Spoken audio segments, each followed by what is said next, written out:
इस घर की बात किया जाए तो घर में कुल संपत्ति 9 से 10 लाख रुपए का था और ये गाड़ी चला करके घर परिवार चला रहे थे, लेकिन गाड़ी भी पूरी तरह से क्षतिग्रस्त हो गया हुआ। और इनका तस्वीर दिखा दूं आपको, जो पार्ट था एक एक पार्ट पूरी तरह से जलकर बर्बाद हो गया। और घर में सिलेंडर रखा हुआ था, सिलेंडर फटने के कारण ऊपर का हिस्सा जो है वो पूरी तरह से बर्बाद हो गया। और इस घर की बात किया जाए तो घर में एक बूढ़ी माँ इनकी सो रही थी जो 70 साल की है। इनके अलावा घर में कोई नहीं था। रात के 10 से 11 के बीच में आग लगा दिया गया था और इनका कहना था कि जाति दुश्मनी के कारण घर में आग लगाया गया था। का हिस्सा इसलिए बनाया गया था कि गाड़ी पार्किंग किया जा रहा था और यहाँ पर कुछ जानवरों को पाला जा रहा था, जानवरों को बांधा जा रहा था और इसी जगह पर अपना गाड़ी को पार्किंग कर रहे थे, गाड़ी को लगा रहे थे। और इस जगह पर पहले आग लगाया गया और आग की लहरें एक घर से दूसरे घर तक पहुंचा और पूरी तरह से जो घर था वो बर्बाद हो गया हुआ। क्योंकि इस गाड़ी की बात किया जाए तो गाड़ी में आग लगाने के लिए या तो फिर पेट्रोल का इस्तेमाल किया गया होगा या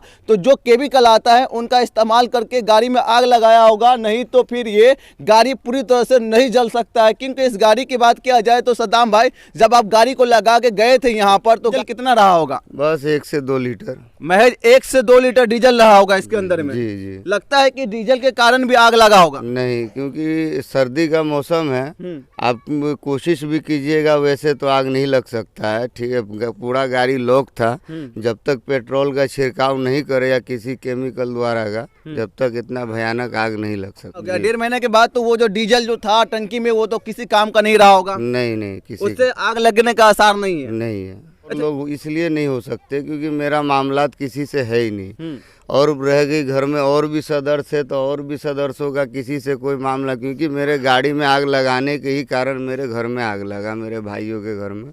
क्योंकि मेन मामला ही मेरे से है और मेरे से मामला क्या है, किसी का मैंने कुछ बिगाड़ा भी नहीं, मेरे भाइयों से ही हुई थी। लेकिन कोई भी अपने भाई या परिवार जब खानदान का पक्ष ले सकता है लोग, तो मैं भाई को कैसे छोड़ सकता हूँ। बाकी और कुछ नहीं है। और मामले की जांच करेंगे पुलिस थाना आके अपने से, तो खुद पता लग जाएगा कि कौन सच्चाई पे, कौन गलत है, कौन सही है। वो तो खुद थाना अपना इंक्वायरी, थाने का काम है, सूचना दिया गया है थाने को।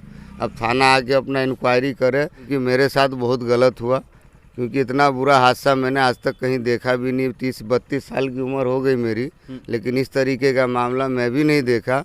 दुश्मनी लोग करता है लेकिन आमने सामने से करता है, जबान से करता है, केस मुकदमा चलता है, लेकिन इस तरीके से कोई किसी का नुकसान नहीं करता है। इस तरीके से किया गया है, आज मेरे साथ हुआ है, कल किसी के भी साथ कोई कर सकता है। तो इस तरीके से मैं थाने से गुजारिश करूंगा कि थाना मुझे इंसाफ दिलाए और जो कानूनी अपराध किया है उस कानूनी अपराधी को पकड़ के सजा दे।